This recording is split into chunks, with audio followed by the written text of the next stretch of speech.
Well, good evening, everybody, and welcome to this Bright Blue event titled A Just Transition, Left Behind Areas and Net Zero, hosted in partnership with Barrow Cadbury Trust and Power to Change. My name is Patrick Hall. I'm a Senior Research Fellow here at Bright Blue, and I will be chairing today's discussion. Just before we get into things, a little bit of housekeeping. If you would like to tweet about this event, you can do so using the hashtags BrightBlue and COP26. And you can tag us in your Twitter posts. Our handle is @WeAreBrightBlue. You can also tag Barrow Cadbury Trust. Their Twitter handle is @Barrow Cadbury, and Power to Change. Their Twitter handle is @PeoplesBiz. That's B-I-Z on the end there. If you would like to ask a question to the panelists, you can do so using Slido, the link to which can be found below this video in the description box. And please leave your name as well with your questions. So if you do see me looking down at my phone at any stage during today's discussion, I assure you I'm not being terribly rude. I'm actually receiving the questions from Slido via my phone. So great, it's quite a timely discussion that we're having today. As we move towards net zero, we're going to have to see a lot of changes made in our economy and in the way that we live. If you think about the means in which we travel personally, and also the way that we heat our homes. And many of these different lifestyle changes bring with them increased costs. So that's something that definitely needs to be borne in mind for policymakers when we consider how we're going to deliver this transition in a fair and just way. But also the green transition is touted as an opportunity for jobs. So if so, then how can we make sure that the green transition ensures that those jobs are in areas that are left behind? So that they don't become left behind. So today we're asking 5 key questions. The first is, what are the risks posed by a green transition to less well-off households? Secondly, what measures and policies are needed to ensure that a green transition is inclusive of all types of households? Third, what higher quality employment opportunities could the shift to a low carbon economy present for left behind areas? Fourth, does disruptive environmental activism deter people, particularly those on lower incomes, from supporting stronger action on climate change?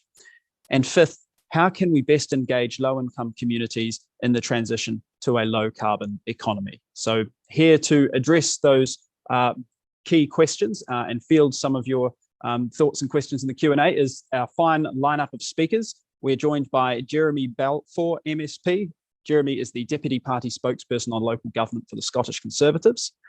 Lisa Ashford is with us. Lisa is the Chief Executive of Ethics, a leading ethical and positive investment platform in the UK. Previously, Lisa has worked in financial services. Hazel Sheffield is here. Hazel is a journalist featuring in The Guardian, The Times, The Economist, The Financial Times, and other leading media outlets. Hazel has been a Fulbright Alistair Cook Scholar at Columbia Journalism School in New York. And Mark Pepper joins us. Mark is the Development Manager of Ambition Lawrence Weston, a resident-driven organisation striving to make Lawrence Weston an even better place to live and work. So thank you all to our panellists for joining us this evening. I'm going to hand over to you first, Jeremy, for your opening remarks. The floor is yours. I think you're on mute there, Jeremy. I just need to hit the unmute button. There we go. Yeah, I was just having a quick cough. I was going to apologise. I don't have COVID, but I do have man flu. So forgive me if my voice goes from time to time. But I'd like to thank Bright Blue for hosting this event. It's important that these kind of conversations, questions happen, especially in conjunction with this larger ongoing event at COP26. There's been various times throughout history which the economic and labour market have evolved from the agricultural revolution to industrial revolution, and there have been times of massive upheaval, driven both socially and technologically. In every case, society has adapted, and the types of jobs that occupy the majority of the workforce have changed. In essence, as circumstances and technology have demanded, people have adapted. And the climate emergency got to a similar time when we face massive changes in the way business and industries operate. However, there's one massive difference between then and now, and that's because we're on the clock. In previous time, the workforce and industry had time to develop at pace, ensure that the transition happened fairly and gradually at an organised rate. This is not the case now. We're on a very strict timeline, that has to be observed. And if we are to keep the planet from warming to an unsustainable point, we don't have time to move slowly, to test things. We simply have to act.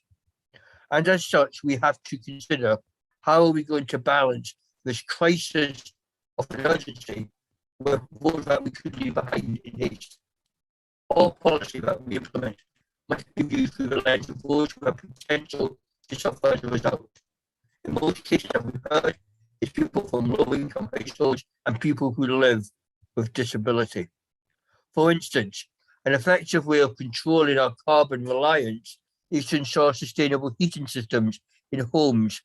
And the one we have been suggested by the Scottish Government is one called Grindstone heat pumps. The average cost to buy and install one of these systems range from 13,000 to 35,000, according to Green Match. Whilst this kind of investment might be manageable for those with high levels of income, for the average person, let alone those on low incomes, this is just too expensive. If this is to be a choice of how we're going to green heat, then we must work hard to bring the cost down so that people aren't paying crazy percentages of their income to do their part, or it simply won't happen. Another avenue in which we must be careful is the change from wholesale move away from cars. While public transport is a great way to lower carbon emissions by ensuring less vehicles are used unnecessarily, this can present a profound problem for disabled people. While our public transport is getting better at being accessible, it is still far from ideal for many people with either hidden or physical or mental disability. It is simply impractical for them to abandon a car and use transport as a primary mode. Of course, we have electric car technology is on the rise, and we've heard about that today at the conference. But that is not going to meet every disabled person's needs. And if we're going to move people away from cars, are we going to give exemptions to those with disability? And are we going to be given the opportunity to continue to enjoy leisure, work, and family gatherings? These are just a couple of examples that we need to think about going forward. But the overarching theme that I want to communicate is that we should not be dogmatic in our approach to climate change. Yes, we must be ambitious, but we need to understand the fact that not everyone in our society is capable of the same level of participation in that collective effort. Some will have to do more than others. Those of us who are middle class cannot impose everything on those who come from a different economic sphere. The future needs to bring change, and we have to make our best efforts to ensure that no one gets left behind in that. And for me, that is a real challenge over the next 20 years. Thank you very much.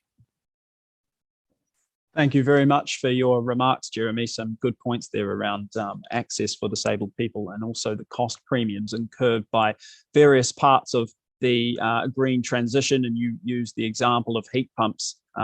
We saw recently the UK government unveil its long-awaited heat and building strategy, but it left many people feeling a bit underwhelmed just how much support there was for people to install heat pumps, still falling well short of £10,000 and only being available for quite a small pool of people, actually. So definitely a hot topic right now. I'll hand over to you now, Lisa, for your opening remarks, coming to us live from the COP conference centre itself.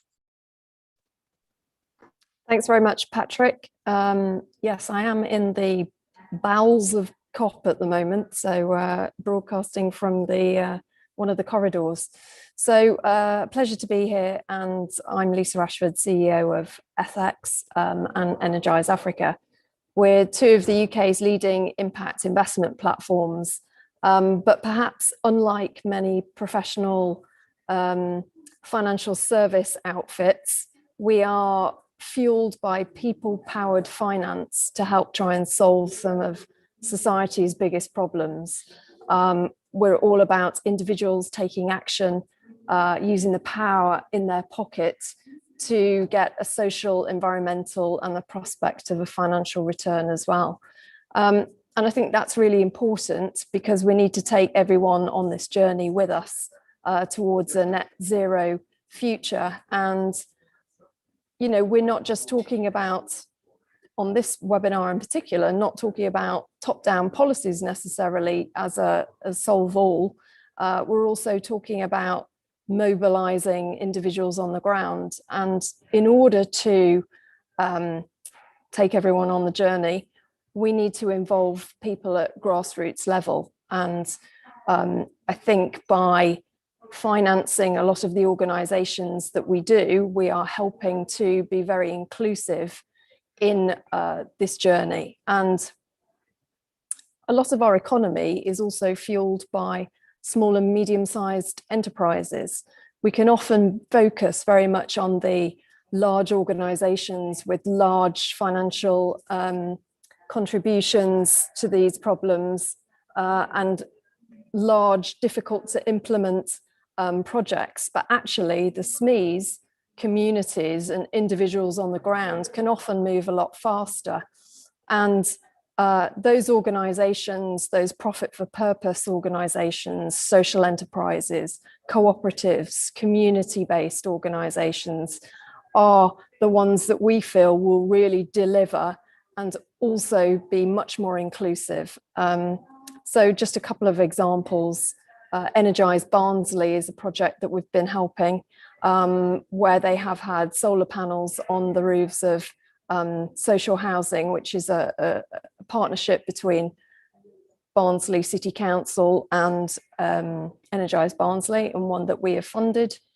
Peoplepowered Retrofit, they are a cooperative based in Manchester who are rolling out energy efficiency services.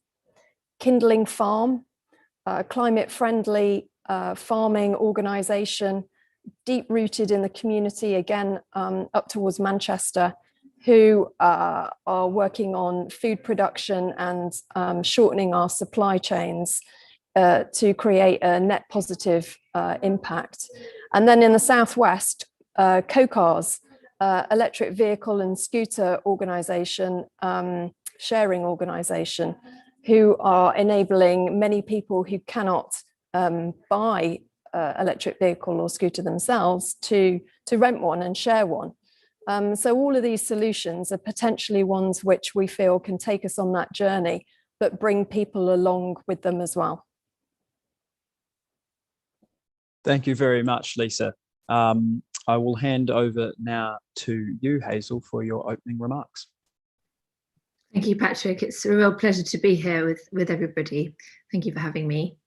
So I wanted to give you two very quick examples from my own work about how lower income communities can not only be engaged, but lead the transition to a low carbon economy.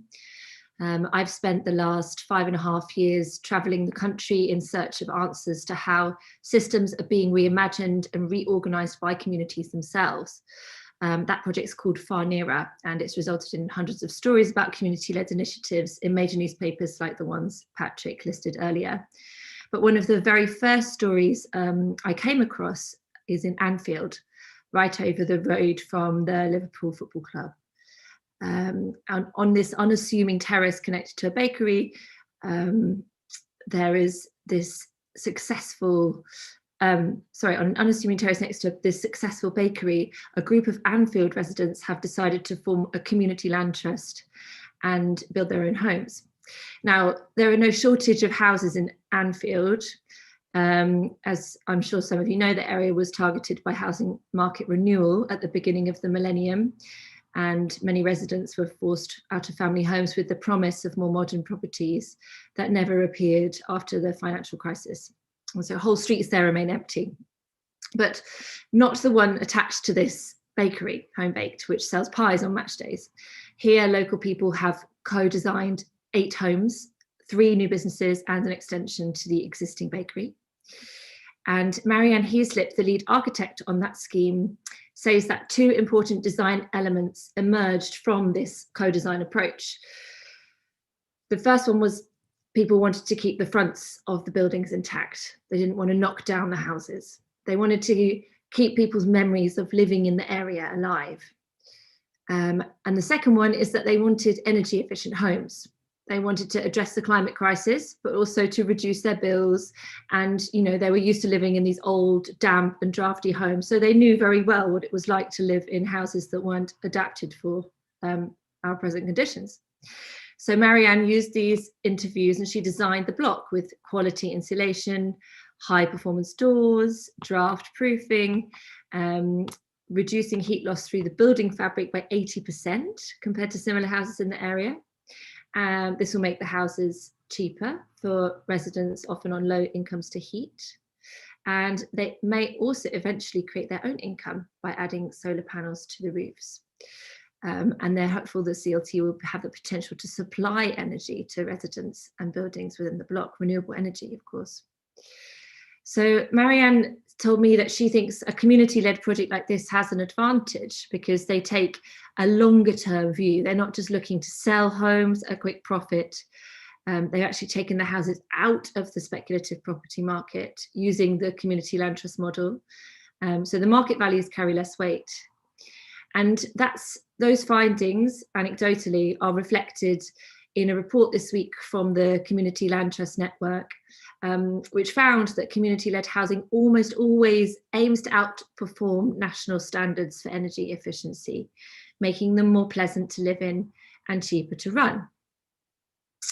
And I think this is a great example of how lower income people, you know, the question that we were asked is how we can engage with lower income communities. But I think really the question shouldn't be how we engage them. We should be asking them how they can lead the transition to a lower carbon economy. We know that a fifth of UK carbon emissions come from our homes and how we heat them. And the UK government has been warned by its own advisors that it's missed the 2020 fuel poverty targets, and it may well miss its 2025 targets as well. And only 55% of almost 300,000 fuel poor homes in 2015 have been upgraded by 2020. So that means that richer households are getting help to make their homes warmer and greener, but poorer households are still living in colder, less energy efficient homes with higher bills. And those bills are only going to get higher as energy prices continue to rise. So to sum up, I think the just transition is not necessarily about just engaging lower income communities in this top-down way, but it's about projects that give people the opportunity to identify and address those needs for themselves. Thank you. Thank you, Hazel. I wanted to ask you, as a freelance journalist, you've travelled the length of the country and reported on different communities.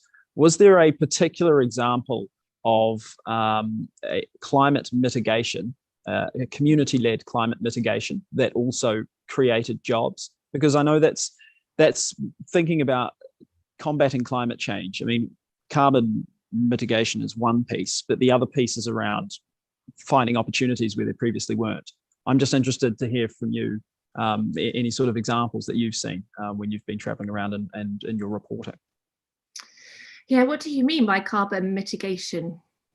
Well, for example, restoration of a natural landscape, so rewilding, for instance. I mean, I think it's Rewilding Britain recently did some research showing that that you can create per hectare. I probably can't recall the exact figures off the top of my head, but basically that rewilding is an opportunity for creating jobs at the same time, you know, sequestering carbon through nature-based solutions and combating biodiversity loss. So, you know, it's something like that, for example.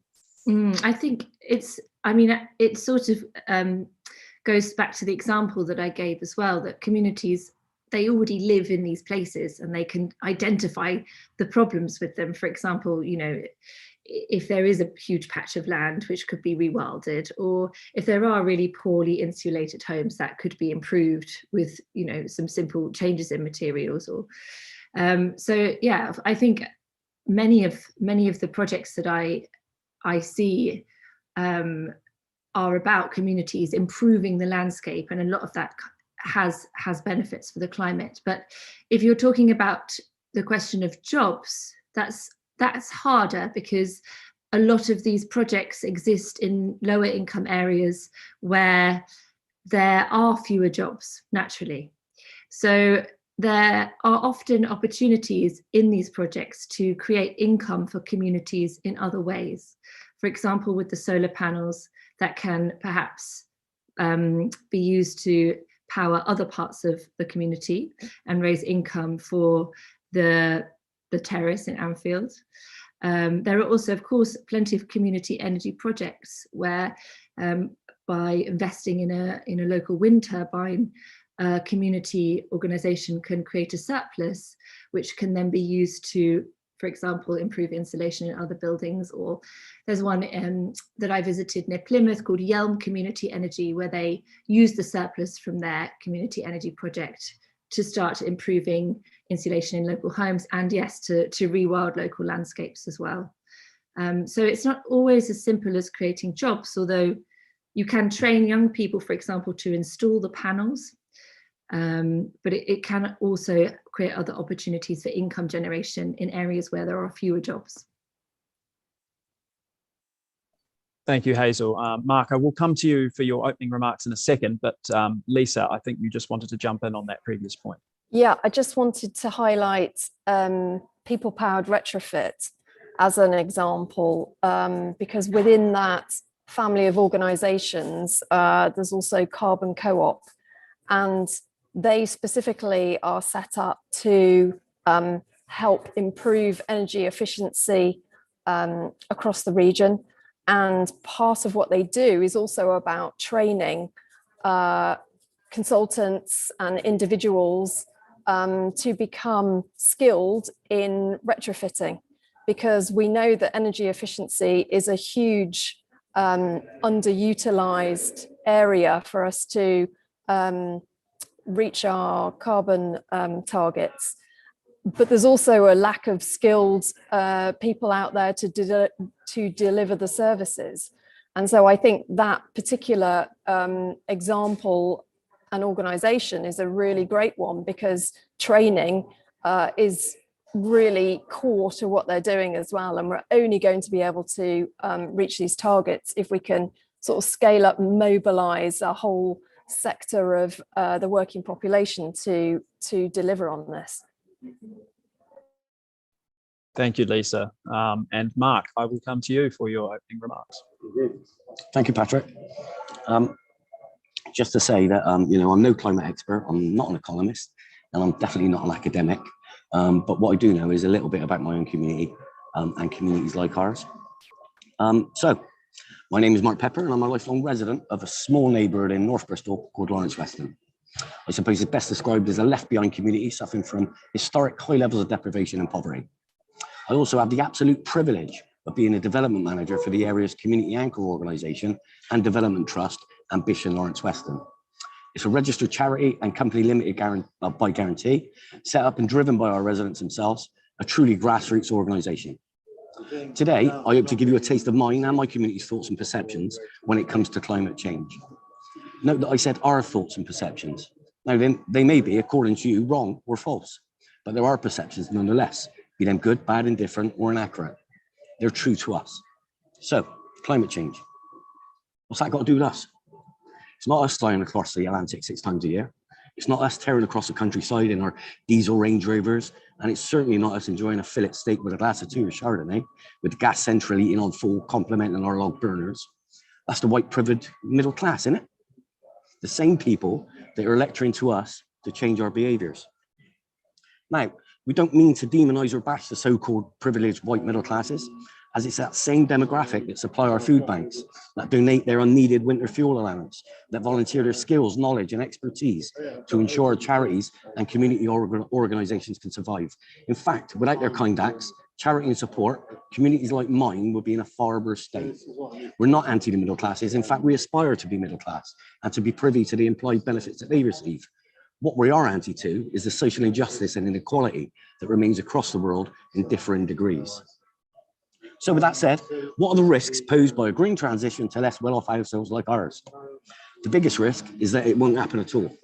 Our fear is if we don't address the social injustice alongside climate action, then communities like mine won't be empowered to support climate change and therefore any green transition. For us, it's about affordability and accessibility. We're not only financially poor, but as a result of that, We're time poor. We need to work all hours under the sun to make ends meet. Therefore, telling us to use public transport at present is out of question.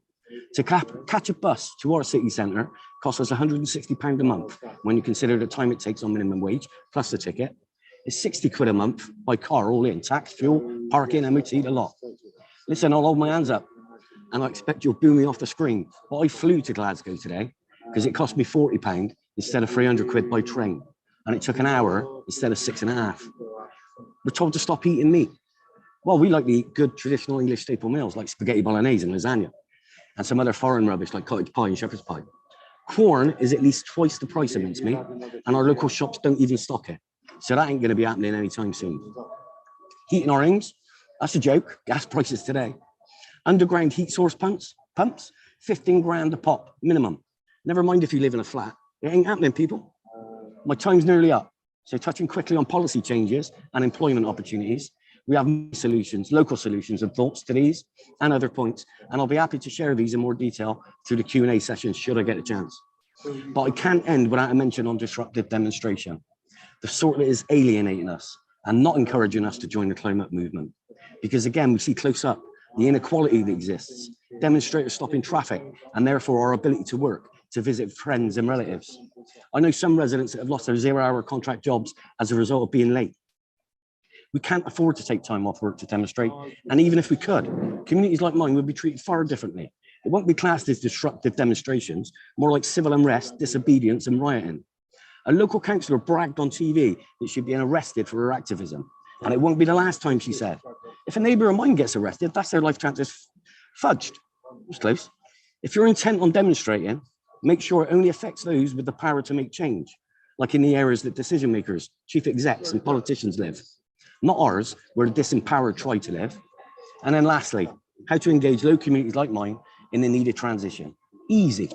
Take the approach we are. And that is not by focusing on climate, but by delivering our residents' immediate social priorities first, as this will also deliver climate change alongside. We're about to help meet our residents' priorities by delivering the biggest community-owned wind turbine in England. Not for climate reasons, but for financial reasons.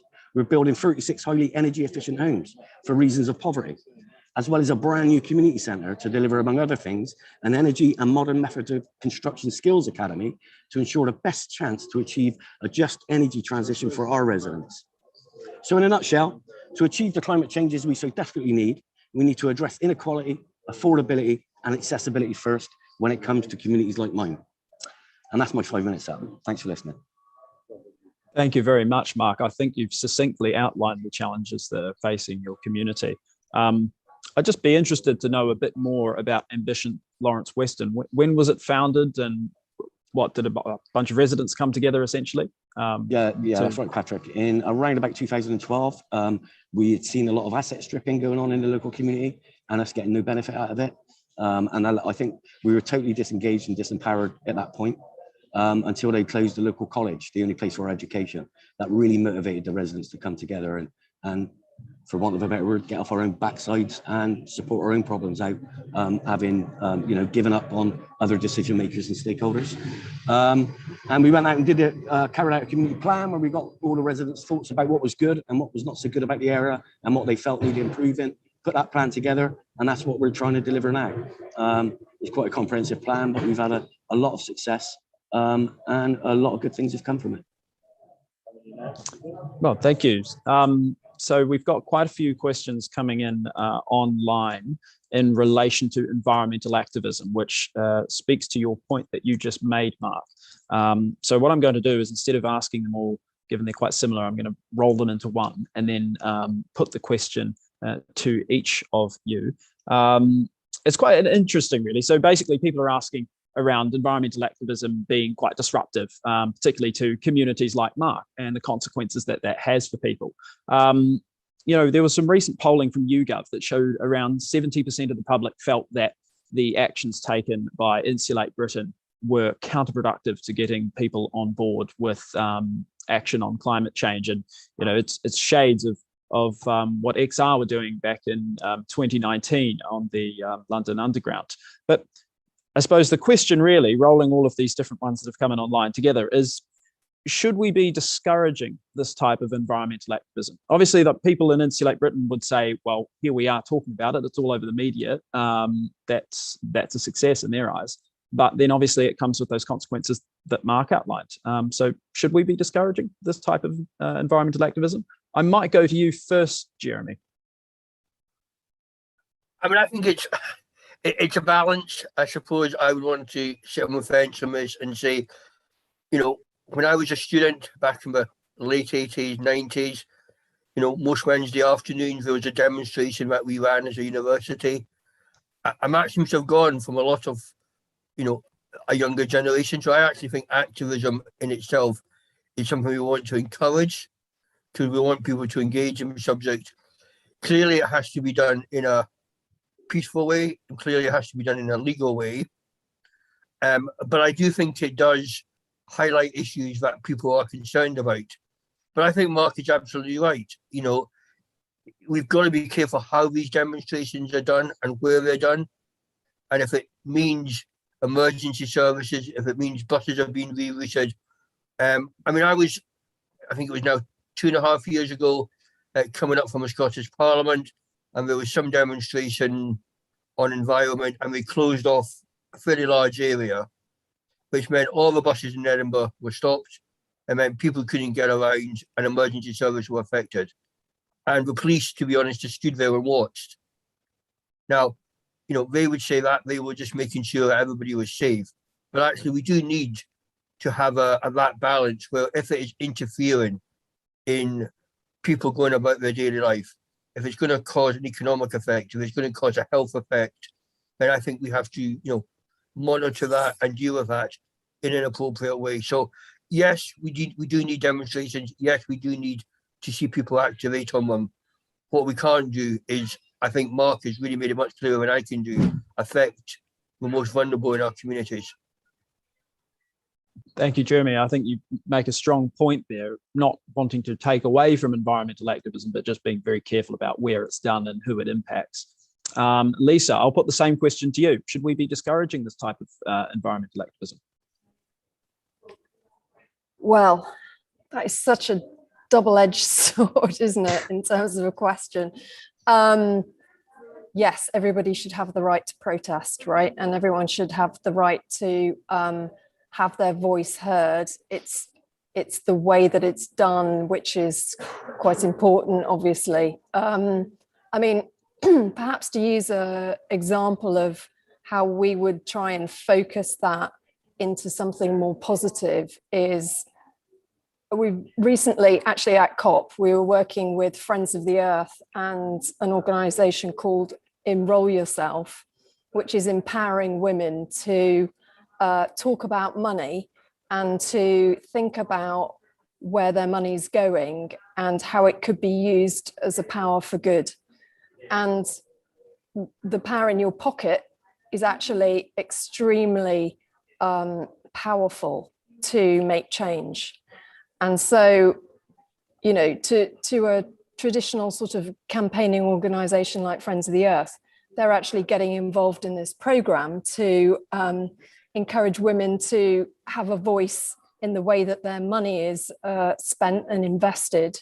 And actually, I think that is a really important tool that everybody can use, even if it's just small change in the pocket.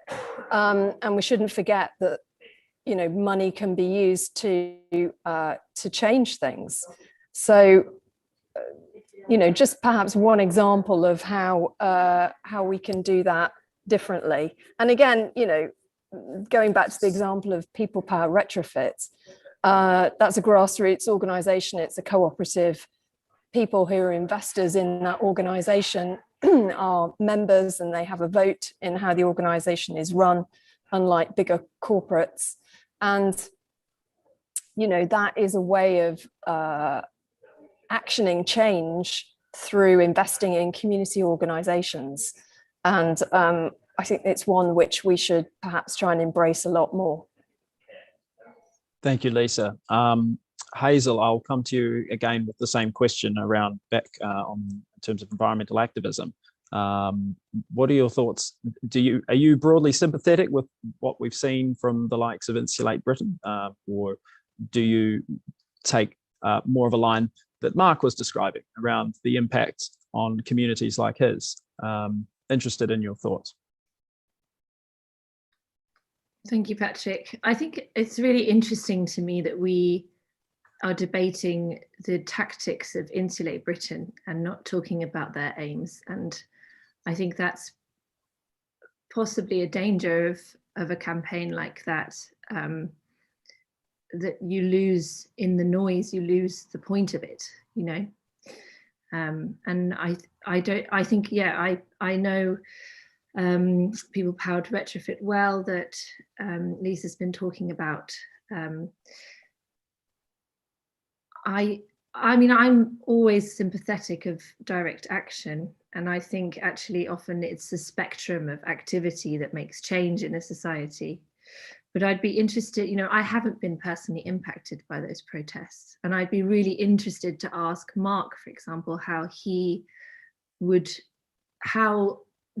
thinks that an organisation or a group like that could appeal to him in a better way, how they could reach their aims. Well, we'll put it straight to you then, Mark. Yeah, well, thanks, Hazel. I'm not quite sure. All I will say is we are sympathetic to their cause, and they must be extremely frustrated when they peacefully demonstrate with causing no disruption, yet nobody listens. But as soon as they shut the traffic down, everyone, including me, is now concerned. So I totally understand how frustrating it must be for them. But I think they just need to be a little bit more sensitive about the actions they do, and the unintended consequences that those actions are having. How it's impacted us quite badly sometimes. And as a result of that, I think they're losing the support of the general public. We had some demonstrations not long back in Bristol where members of the general public were just rushing out into the road, physically manhandling these demonstrators and dragging them across the tarmac because they were so frustrated with their actions, basically. We've had people in Bristol who have unfortunately missed their dying fathers on their deathbeds because of the destruction that was caused. And we know of umpteen different people who have lost their jobs, like I said, through these demonstrations. So I don't know what the answer is. Perhaps, like I said, if they carried out those demonstrations that affected those decision makers, because we feel quite, in the beginning, we were quite supportive, I think. But then we started to realize that it's no good, you know, inconveniencing us, because there's nothing we can do. Like I just said, we're not empowered enough to make the changes that need to be made. So get your actions to impact on those who have got the decision, like the politicians, the chief execs, and others like that, decision makers. So that's all I can say, really. Thank you, Mark. I'm going to go to another question now from one of our viewers. It's they haven't put a name, so it's anonymously submitted, but it says, have left behind areas been weaponized by those hoping to allege what such communities think to pursue their own agenda? For example, claiming that the Red Wall opposes net zero action. I might go back to you again, Mark, on that question, and then if anybody else would like to come in, do feel free. But do you think that people are using communities like this in a game of political football? I'm sure they are. We don't realise it. We're that naive. We don't realise it. All I know is that we get a lot of support to try and get us to where we are, like from charities and foundations, and we gladly accept that support. We're quite single-minded. We know where we want to get to. So I'd be very surprised if they could divert us off of that journey, simply because of the disappointments we've had in the past with different agendas coming in. And trying to tell us what's good for us and not good for us, but really they're just out to line their own agenda. So 100%, I'm not too sure. I would be very surprised if in our case we were subject to that, because like I say, it's not just me. We've got quite a few opinionated other residents who are fed up on listening and being told what's good for us. We're now confident that we've got the solutions to our problems, and we're just going to push ahead with them. Thank you, Mark. I don't know if anybody else wanted to come in on that point around left behind communities being used by some to push a particular political message. But if not, I will go to another question, which Daniel Cooper has asked. And this question is directed at you specifically, Lisa. It says, we've seen ethical investment funds outperform conventional funds in the past 18 months. Why? And do you expect this to continue? Okay. Well, I think the data is there to show now that organizations that manage their environmental, social, and governance issues in a good way are generally set to perform better than those that don't. And in a way, that is somewhat common sense. So I think it's likely that we will continue to see that trend. What I would say on top of that, though, is that organizations that manage their ESG are not necessarily organizations that are doing good for the planet. They might be on a transition, they might be setting targets, they might have good practices in place, but it doesn't necessarily mean that the core of what they're doing is leading us to, this better place that we want to be. So I think it's important to remember that actually, if you want your investments to be as green and as socially responsible as, lining up with your own moral compass, you have to very much do your homework and look under the bonnet and make sure that actually you're happy with what the contents of that fund are. So there's a lot of greenwashing going on, and we all need to be conscious of that. So just something to be aware of. I suppose it's quite difficult for the layperson to identify, what a greenwashed investment is, though, isn't it?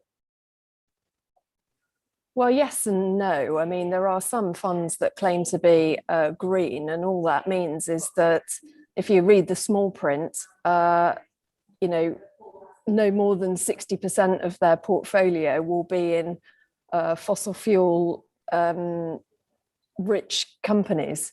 So yes, for a layman, yes, I agree that it's not that straightforward, and hopefully coming in the future will be better transparency and greater benchmarks and standards. We're not there yet for sure, but it's important for people to maybe take a little bit of time to think about what they're investing in, because it's not always as obvious as you say. Sure. Thank you, Lisa. I've got a question here, which I'm going to put to you, Jeremy. It's from someone called Dave, who says, should we just be honest about the fact that not all left behind areas will benefit from the green transition, and some will fall even further behind as they lose more of their local economy and industries? I'm coming to you because you said in your opening remarks around not wanting to be dogmatic with different pathways to net zero. So I'd be interested in your thoughts in response to Dave's question. I think that's an excellent question. I think that is a real danger. And I think that is why we need to be addressing this as we go along. And I think that is going to be the challenge for governments across, particularly the Western world, but probably across all parts of the globe, is how do we not do that? And actually, I think we also have to be honest. We are the people who are very interested in this. The BBC are punting it, STV are punting it, ITV, all the news channels are punting it. I suspect if you went out to Mark's community or my community here in Edinburgh and said, what's your top 10 issues? It would probably stretch into the top 10 in regard to a theoretical climate change matters. But if I said to them, okay, in the next 15, 20 years, here are the sacrifices you're going to have to make, I suspect we're going to get a very different answer. And that's the challenge for politicians, that, we all have re-elections in 4 or 5 years' time, and the decisions we are going to have to make, some of them will be very unpopular across different communities. And how do we make those decisions at the same time by taking the overwhelming majority of people with us? And I think that is a real challenge, because I don't think I fully appreciate the changes that are going to happen if we're going to reach where we want to reach in the next 20, 30 years. And I think it's not just economically, it's going to be across so many different issues. And I think that is the challenge for society and politicians. So we have buy-in from all political parties. Everybody thinks it's a climate emergency. Everybody thinks something needs to be done. But actually, are we willing to implement these changes? Because we might not get re-elected in 4 or 5 years' time if we do. Yeah, it's a good point, Jeremy. You know, the sort of low-hanging fruit, as it were, in terms of decarbonisation has been picked, and now we are faced with having to make those more tougher personal choices that will impact our lives. And Mark, you mentioned a few of them in your opening remarks. If anybody else wanted to come in on that question around left behind areas and being honest that they're not going to benefit from the green transition, I don't know, Mark, if you had any thoughts on that. Yeah, I totally echo that question, to be honest. That's why we're extremely conscious of the fact that we might not benefit. Why should we? We haven't benefited from many things historically. So we're extremely conscious of that. And this is why we're all bent on carrying out some of the projects that we're carrying out. You know, it's incredible to believe that young people from where I live need to catch a bus to get any sort of vocational education. It takes them 2 hours one way. So that's 4 hours out of their learning day just to, you know, just to get a bog standard vocational qualification. So what we're doing is we're trying to build a brand new community facility that's more accessible to our residents, that is actually going to concentrate on some of those renewable energy technologies and modern methods of constructions, simply because of where we're positioned. We're positioned right near a massive industrial estate where there's umpteen wind turbines. We've got a 50% stake in the solar farm already. There's Genco bus company or derivatives. We've got a massive chemical plant that turns plastic into fuel. We've got waste recycling centers. So we're in an ideal position because it's being thrown down our throats every day. You know, when we're walking about, we can see the wind turbines. So we're in a perfect position. So we're working with Bristol University and some of the colleges to try and encourage them to set up some sort of curriculums that are brand new, fit for purpose buildings gonna deliver, if that makes sense. We're using a lot of practical different renewable technologies as things that can be worked with and worked on within the building, like HMVR and ground source, air source, floor heating. Yeah, just to give us the best chance possible of making sure that if just energy transition does come to left behind areas, that we're first in the queue, basically. Thank you, Mark. I've got another question here from Ben Harvey, which asks, which countries have done best at bringing left behind communities along on their journey to net zero, and what did they do? So basically interested in some other examples overseas. Hazel, I might go to you with this question and then to you afterwards, Lisa. Yeah, thank you, Patrick. I'm just going to come in on something you said in the previous point, while I think about if I know any international examples. Sure. But you said previously that you think that much of the low-hanging fruit we've already taken lots of the low-hanging fruit when it comes to, you know, things that will impact the just transition or our transition to a low carbon economy. And I'm just not sure that's true. You know, the UK taxpayer is still subsidizing the world's largest wood burning power plant, Drax, in North Yorkshire, to the tune of £2.3 million a day. You know, that's a former coal plant that's been converted to burn biomass wood that we import from other countries. Wood releases more carbon than coal when it's burned. These sorts of situations, you know, these industrial solutions to climate change, that investments are going into these kinds of things rather than into truly renewable sources of power such as solar and wind, I would consider low-hanging fruit. We saw just before COP26, Rishi Sunak slashed taxes on short-haul flights. I mean, it seems inconceivable. That is obviously, to me, low-hanging fruit. And, you know, it really, when you're talking about lower income communities who, as Mark says, are facing decisions about whether they can afford a bus fare or whether they can heat their homes or eat that weekend, for example, that's not the low-hanging fruit. You know, that's this a symptom of decades of underinvestment in communities, actually. And really, if we want to create a transition to a low carbon economy, there are still plenty of big structural things that we can do. Thank you, Hazel. Lisa, I'll come to you with that question that I put to Hazel around other countries that have that are displaying best practice in terms of helping left behind areas to basically bring them along on their journey to net zero. Yeah. I mean, the thing is, you know, when we're talking about this as part of our conversations at COP, there's still 600 million people in Africa, sub-Saharan Africa, that don't even have access to power. So, you know, I think we're a bit premature to have that conversation. But so first of all, you know, they need access to clean and affordable energy. And that's something that we're helping to achieve through our sister platform, Energize Africa. You know, it's got to be done in a way that empowers individuals, and I think distributed solar power solutions are part of that, to enable people to improve their chances of economic development. You know, it's improving people's health and safety in the home. It's giving children the ability to study in the evening, for entrepreneurs to start their own businesses and, you know, to help themselves basically. And that's the really important thing. One of the other, you know, potential benefits is that through accessing solar power through this distributed generation, you're also beginning to improve people's financial inclusion. So, you know, they can charge mobile phones, they can sell their crops at the best time, they can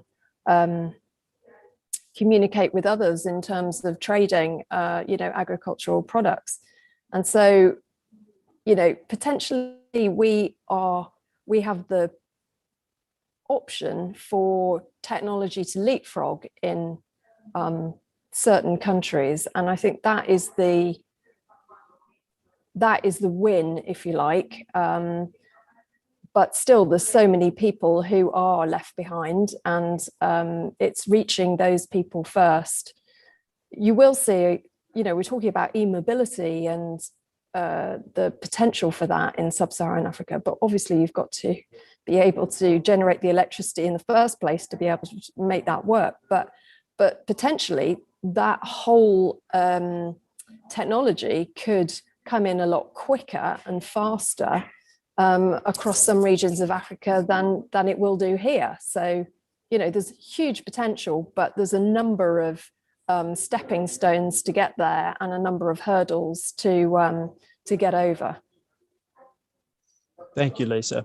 I've got another question here from, it's an anonymous question, but it's pitched to you, Mark, given that you're at the coalface of spatial and community improvement. It asks, which measures have worked well for Lawrence Weston, which haven't? Is there more central and local government could do? So, I mean, which measures? It's not being very specific in terms of what they mean. So maybe I'll interpret that as sort of a resident-led community improvement measure, shall we say. I think that's what the person was getting at. Yeah, I think when we started in 2012, we had no voice. Now we're starting to get a voice for a number of reasons. And without a voice, obviously, you can't make a lot of change because no one's listening to you. We need a lot of support from the local authority. And I'm thankful to say we've got a really forward-thinking, proactive local authority who are really committed to closing that social injustice gap. So that, without doubt, was a benefit. Having said that, the bureaucracy and some of the policy coming from local authorities caused us a hell of a lot of challenge and distress and money. But all in all, that was one real good benefit. Another one was coming from the Localism Act, believe it or not. And that was when we embarked on delivering a neighbourhood development plan, because the area is prime for a lot of housing. We're going to see around about 500 homes coming to the area. So with that neighbourhood development plan, we could interpret what was coming out of our residents' community plan and try and enable that through the more legally binding neighbourhood development plan. So some of the things we've insisted in there through our own policies are increased energy efficiencies, so no more gas boilers in the home. You know, things like EV infrastructure. Although we may be the last community in Bristol to start driving electric vehicles, we want to make sure that the infrastructure is there already. Other things, obviously, funding and resources that have been given our way, which has been great. We also realise that we can't rely on that. So assets, we had quite a few assets in the local area, like land, which just happened to belong to that supportive local authority I've talked about. Asset transfers was really, really important for our community-led housing, for the solar farm, for the intended wind turbine and the community centre. We could have done none of that without those assets and the supports. And obviously, the biggest asset was the residents themselves, and some very well-meaning, knowledgeable experts that provided pro bono support to get us on our journey, basically. I don't know if that's what your question was laying to, but that's my answer anyway. I think that's what the person was getting at. I've got another anonymous question here, which says, Mark nailed it. We need to get the basics right. What single policy reform would panelists prioritise that would address climate change and decent living? I might go to you first on this, Jeremy. I mean, I think if I can go for two, just two. I think if we're going to have to look, if we're going to by 2030 have no more petrol cars, we need to look at how that infrastructure has been built. And I'm interested, Mark was saying he's already thinking about that. You know, if we're going to have charging points, if we're going to have all those in place, we haven't got that long to do it. And I don't see that happening in most local authorities across the UK. And so I think that's going to be a driver. And then I think we have to look at our housing, both new housing and how we insulate older housing. And I think ultimately we're going to have to work out who's going to pay for that. And how much do we have a carrot of saying to people, this is a good thing, but you want to do it? And how much do we have a stick to say, we need you to do this? And I think those are the two issues that we're going to have to grasp with in the next 7-8 years of those two issues. But ultimately it's going to be infrastructure, because unless we've got that infrastructure, unless we've got that within each community, then people will just simply be left behind, or they won't do it. Thank you, Jeremy. Yeah, carrot and sticks, definitely sort of the policy wonks debate, particularly around home heating and home retrofits. Hazel, I'll put the same question to you. What is there a single policy reform that you'd like to see to address climate change and deliver decent living?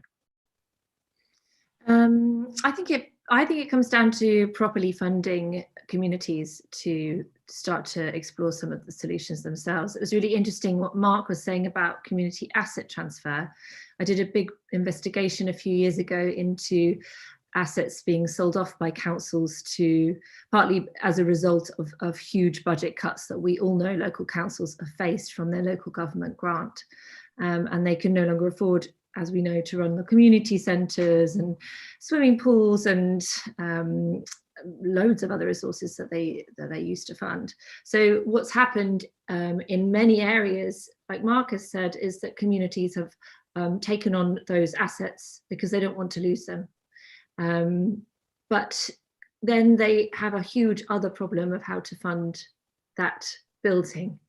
And that's, you know, communities often are caught in cycles of grant applications for which they have to come up with new project ideas every three years. If they're lucky, you know, it might be every year. There's no core funding for a lot of these community groups that have taken on these huge responsibilities for local assets. And so we have got some much more engaged communities in parts of the countries looking after these assets, but they don't have the funding and the resources that local councils once would have had to do that. So I think, you know, you can forget the levelling up agenda. If we're going to have this situation where all this responsibility over local services and assets has been devolved to communities themselves, then we need some proper policies to address a funding gap and resources gap, so that local people have the ability to make important decisions, for example, over changing climate. Thank you, Hazel. Lisa, I know that you wanted to come in there just on the point that Hazel was making. So while you're speaking, if you could also share with us if you have a single policy reform in mind that you think would address climate change and decent living that you'd like to see from government. Well, I suppose I just wanted to build on what Hazel's saying, really, that, integrating communities into policy is probably, the most important thing. I know from the Bristol City Leap project, which is all about, a massive shift to green infrastructure. An important part of that is around how do you embrace the community within that whole proposal, and the organisations that are bidding to deliver on that will have to demonstrate that the community is part of their plan, basically. And I think that organisations will need to be held to account to make sure that that is actually really tangible and valid, and that it's not just greenwash, that it's really possible to implement those solutions. And hopefully, communities like Marks really get to be drivers in that change as well, which is really important. And then I suppose on the funding gap, we fund hundreds of community organisations to do things that buildings have been left behind, services have shut. They want to be able to take power themselves, and we hopefully give the communities some of the tools to enable them to do that, and bring to them also ordinary people who are interested in a particular sector or a particular region, whether it be renewable energy or community-led housing or sustainable food production. I think there needs to be the right skill set and mentoring and peer learning to be able to enable those communities to set up those types of projects and have the confidence to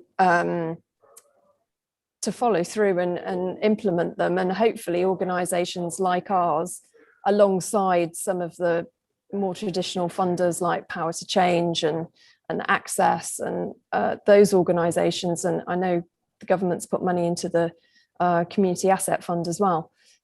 A combination of those hopefully will bridge that gap, but it probably won't be enough. Absolutely right. So we need to scale that up as much as possible. Thank you, Lisa. And Mark, I'll come to you. Is there a particular policy in mind or an action from government that you would like to see? I think there's a raft of policies that need to be introduced, if I'm totally honest. For us, I think one of our biggest carbon footprints is through housing, through heating our homes. We're seeing a lot of new houses being built. And it's only, like I say, through our neighbourhood development plan, where we've added additional policies, that they're going to be more energy efficient than perhaps they would have been left to the NPPF. So we can't, I don't think we can rely on goodwill from housing developers to develop houses at really good high energy efficiencies. So I think that planning policies should change and tighten up. Some other policies, what Hazel was saying around funding, core funding and capital funding. We've been quite lucky. We expect in the next 3 years to be totally financial self-sustainable. That was only because of, like I say, we've got a really forward-thinking local authority who have taken into account the social value we're going to provide when they're looking at best value for their assets, and I mean land for their wind turbine. Just while we're on assets and community asset transfer, don't be mistaken by the two. There's two types of assets. One's a community liability asset, and one's a true community asset, if that makes sense. I mean, the biggest thing for us, what's enabled us to get us into this position now, where we're very close to becoming, for the first time ever, financially self-sustainable as a community, and that is through the Lottery's Big Local programme, where they endowed us with £1 million. But that's great to have £1 million. But the beauty of that, what was then a radical sort of funding agreement, was that money was put directly into the hands of the residents who know their communities. They know that the assets in their area that everyone else is sort of overlooked, and that's how we've managed to do it. Now, one policy that could be brought in is support. I don't know if it's a policy or just agreement from the government that perhaps they should deliver somewhat like the Big Local Lottery's Big Local programme again. I know there's a call for a community wealth fund to be delivered to support left behind communities like ours, to do exactly perhaps the same as what we're doing. We're extremely frugal with that money. In the past, we've had money that perhaps it's been wasted, because that hasn't been what the priorities for the area has been. There's been a nationwide blanket chuck out of money, shall we say, for, say, obesity. I'm sure we've got problems with obesity, but let's just say obesity. Perhaps we've got no problems with obesity, but we're still going to spend that money, because if we don't spend it, we won't get none next time round. So, you know, by giving the money directly to us, and the freedom to do and deliver what it is we need to do and deliver, I think is better value for everyone, the taxpayer, the grants, and the residents. So yeah, a lot of policies, I think far too many to mention. Oh, thank you, Mark. It's interesting what you're saying around empowering solutions to be delivered at a local scale. It's very much the case. I mean, we recently saw the government backpedal on its Green Homes grant, which was successful for a number of reasons. But alongside that, I'm sure you're aware of it, was the local authority delivery scheme. And it was basically the same policy, but it was just being delivered at the local scale. And the reason that it was so successful is because, basically because of relationships. The local authority had relationships with local installers, and indeed often owned much of the housing stock themselves, so we're able to deliver those low carbon retrofits. But definitely a great point there, Mark. I've got another question here from Lawrence Fay. I might ask this to you, Jeremy, and you as well, Mark. It says, is there a danger that the consensus on climate change breaks down as we go to a new phase of decarbonisation, when people have to pay more to change how they heat their homes or travel around? I know, Mark, you did actually touch on this a bit in your opening remarks, but maybe if you wanted to say anything further, please feel free to. But in the meantime, I will go to you, Jeremy. Yeah, I mean, I think it's important to say yes. And I'm not sure it's just low-income families that this affects. I think it's all our communities. How do you roll back on what people are used to? So take a very basic example. You know, a lot of people now within the UK expect to go to the sunshine a couple of times a year, whether that is, you know, Spain or further afield from that. That has an effect on, you know, plane travel, all those type of things.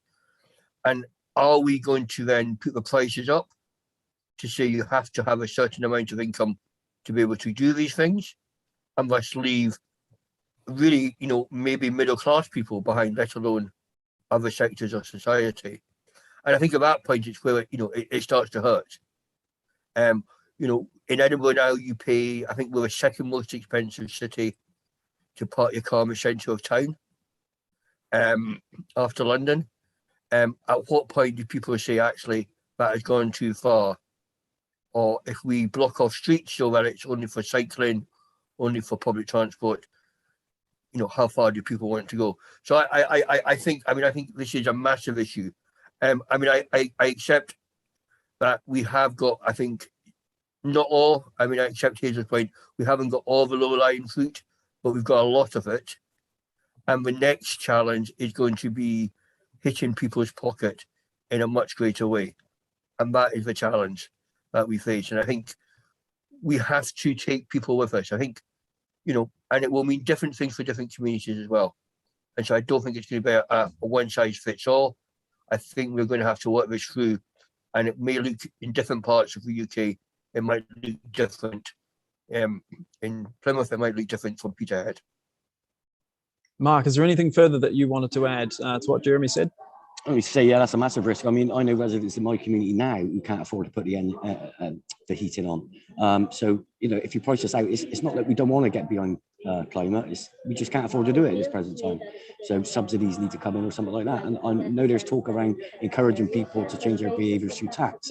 Well, you know, that's just going to further cripple us, really.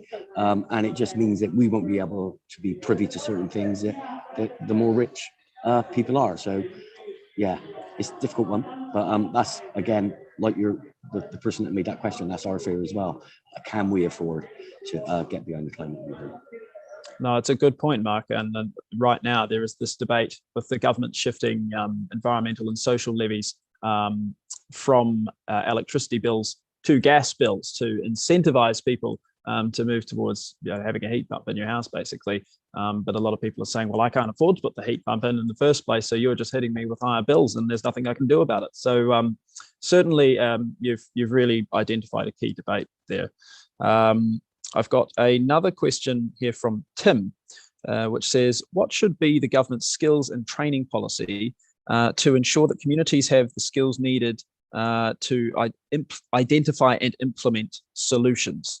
So I think to make that question a bit more specific, perhaps we hear a lot of talk around green jobs in the industries of tomorrow, but whether it's wind turbine manufacturing or a gigafactory for EV batteries, but these jobs require skills and require training. How can we make sure that those opportunities for receiving that education and training is delivered? I might go to you on this one, Lisa.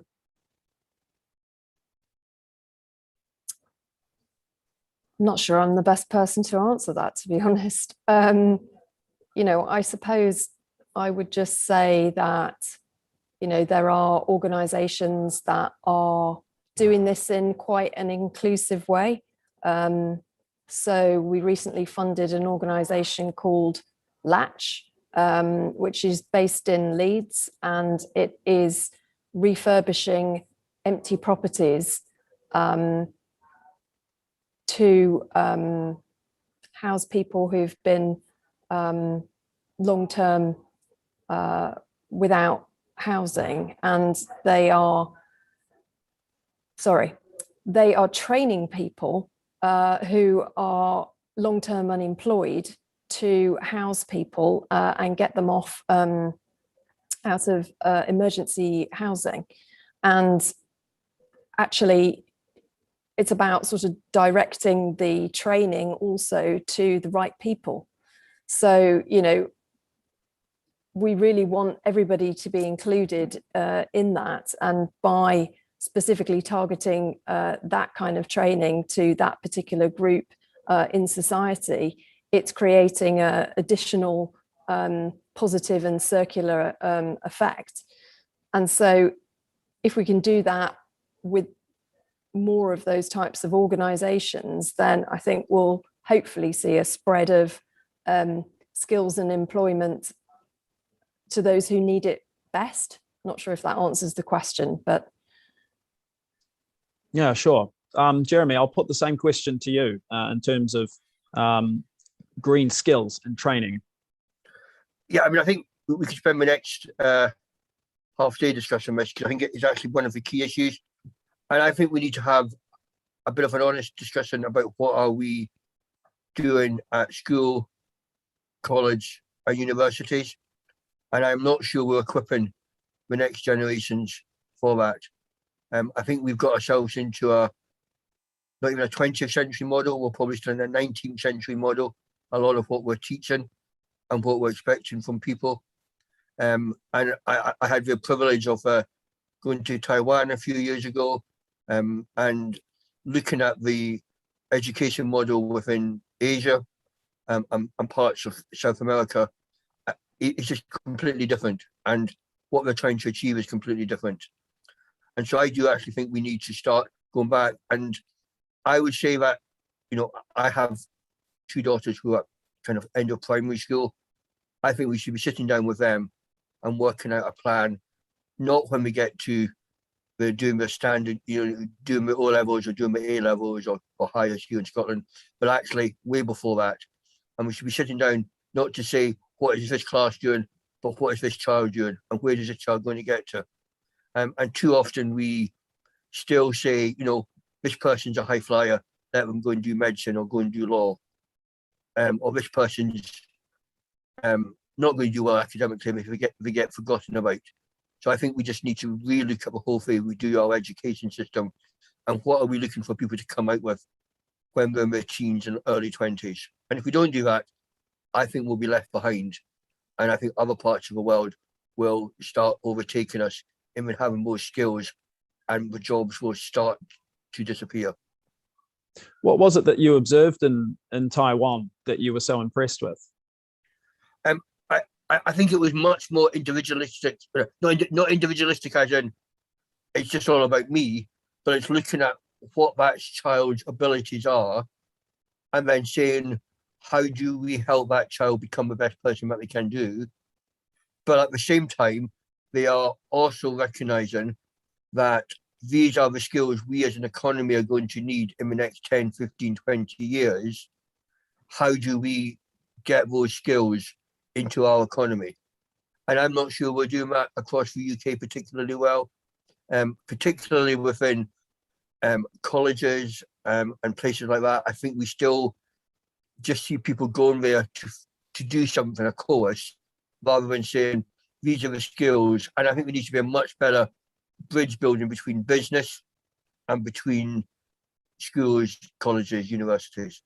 And again, it's happening, but it's not happening enough, in my opinion. Thank you, Jeremy. Hazel, did you want to come in?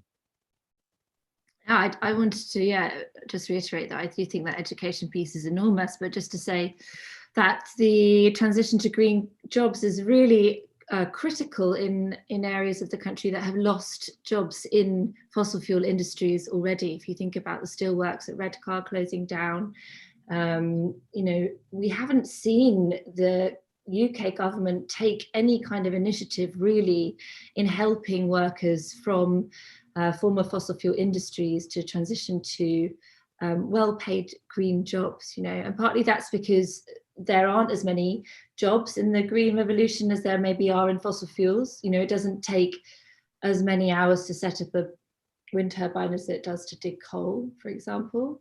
Or once you set it up, the wind turbine, you don't need somebody to operate it every day. But there are also opportunities for much more granular work, I think, in regions affected by the loss of jobs in the fossil fuel industry. And there are examples of countries overseas handling that transition slightly better. So the German government had a coal commission where they identified the jobs that would be lost in certain communities. And then they looked at how they could maybe improve opportunities in green transition industries in those areas, such as in green hydrogen. And in Canada too, they had task forces where they would work with communities in transition centres, they called them, to help them adapt to other potential opportunities in green industries. And I just don't think we've seen any efforts like that from our own government, despite having many communities affected by those changes. Thank you, Hazel. It's interesting reflection there around Germany's coal commission. I was actually reading a report quite recently calling for a similar commission to be implemented here. I'm just going to go to a couple more questions. So we have one here from Sam Coles, which asks, says, what about rural communities? Some of them are more dependent on cars and off-grid heating. Do we need a different strategy for these communities? Jeremy, I might go to you first on this one. And then Mark, I appreciate that you're not from a rural community, so I won't go to you on that one. I'll go to you, Jeremy. Yeah, again, I'm not sure I'm the best person as a urban MSP. I have a bit of rural, but not very much. But absolutely, so I think if we saw what happened in the Industrial Revolution when people left rural parts and came into the cities, we don't want to have those same mistakes again. And there's things like public transport in most rural areas across the UK is very poor, and you do need a car, and we do have to recognise that. And that's why I said I don't think one fit will work across the whole of the UK. I think we are going to have community, local led policies. but there's great opportunities. You know, we have got, you know, particularly here in Scotland, we have lots of wind. We have, you know, lots of natural resources that we can start to grasp with, and we're moving towards that. And Hazel's right, this transition period from fossil fuel to moving us into other areas of green energy producing is going to be key. And I think a lot of the rural areas can benefit from that. And we can keep younger people, we can create jobs in those areas. But it needs thinking, and it needs that local engagement that is happening or needs to happen more. Thank you, Jeremy. I don't know if anybody else wants to pick up on the rural Patrick, question. although I'm not an expert on rural areas, I would like just to make one observation that I made a few days ago, and that was the bad news, really, that Somerset County Council have just cut their subsidised bus budget. So it's forcing even more people in rural areas to get in cars. So I'd imagine, yeah, some policies must be different, or some subsidies must be increased for the nature of rural areas, I would imagine. But I just wanted to mention that. And, you know, during the week of climate, they announced that they're scrapping their sustainable transport, as in buses. No, that's a well-made point. Thank you, Mark. I've got another.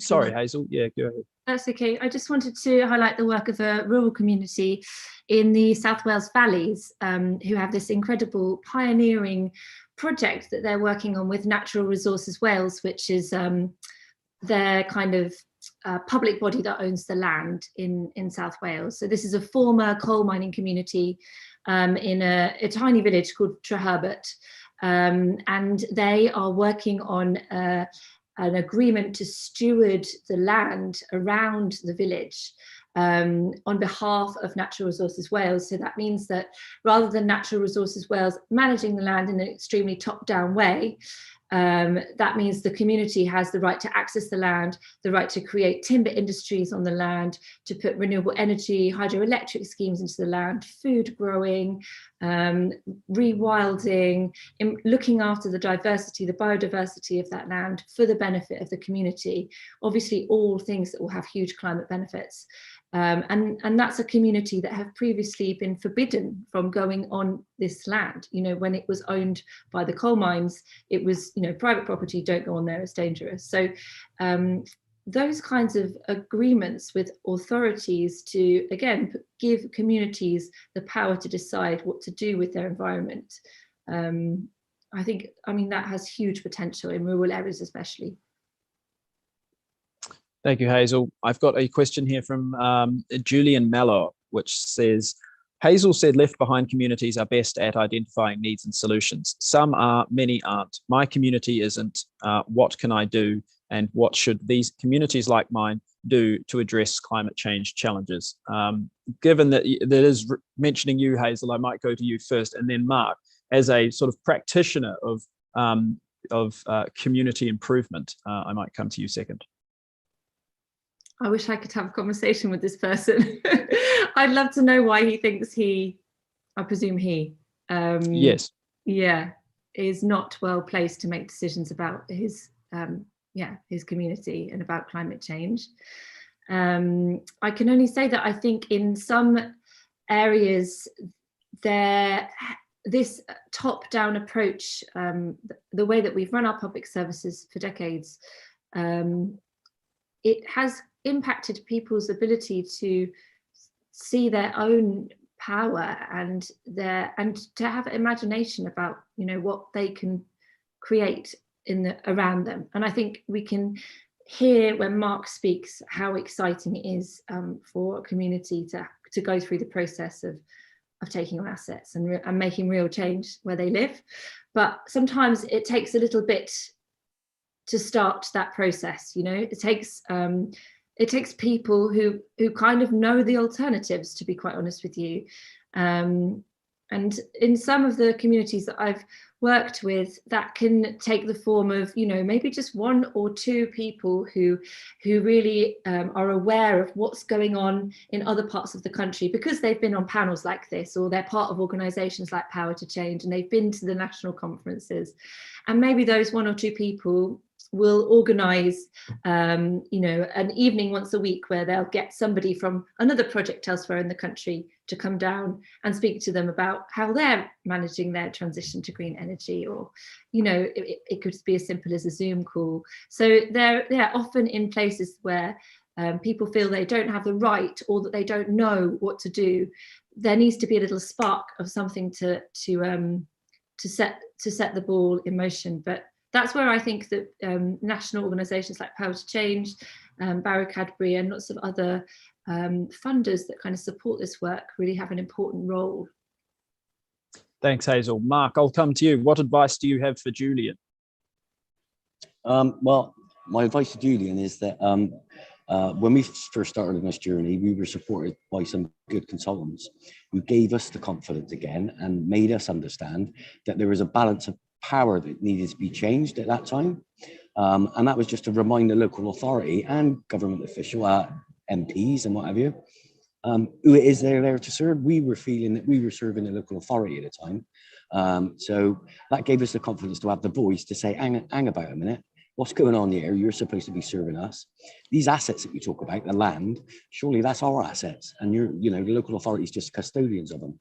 So that gave us the confidence really to feel that empowerment, and just kept bashing away. I mean, there's people from everywhere and there's people from somewhere. We were lucky we were from somewhere, and we had a strong identity to our community. So it now does feel like our community and not theirs, if that makes sense. But again, reach out and get support that is out there. And that's exactly what we've done, and we feel a lot more empowered now. Thank you very much, Mark. Hopefully Julian is listening and takes on board your advice. Lisa, I'm conscious that you have to head off to receive your award at COP. Just very quickly before you go, because I do have one question from Ben James asking you specifically. It says, what is the average return on investment for ethics investments? Aha. I guess I can answer that to a certain extent, but I'm also going to cop out by saying it is a total range. And I suppose the products that are listed on ethics come from the communities. It's not ethics saying this is top down what a community must offer its members or investors. It's really about the community or the social enterprise saying we can afford to pay this return given our business model. And so in some cases that might be 2%, in some cases that might be 6%. And the importance of the capital that's provided through individuals, through ethics also, is that it's patient, flexible and affordable. So the types of projects that we've been talking about today often require finance that is very patient and might be invested in that organization for 5, 10, 15 years. And that is something which is quite different to what the banks provide and is absolutely critical to enable these communities and organizations to succeed. So there isn't a one size fits all, I'm afraid. It's very much framed around, you know, what these organizations need in order to do the fantastic things that they're doing. But obviously people can have a look on the website themselves and that will give them a lot more information. And on that note, thank you everyone for being on the panel with me, and I will head off and leave you to it. Thank you very much, Lisa. Thanks, bye. It's been a pleasure to have you. Well, I think that actually does bring us to a close anyway. I'm conscious we've got a minute to go. So I will wrap up just by saying thank you very much to all of you, obviously to Lisa, who's just departed, but also to you, Hazel, Jeremy, and Mark.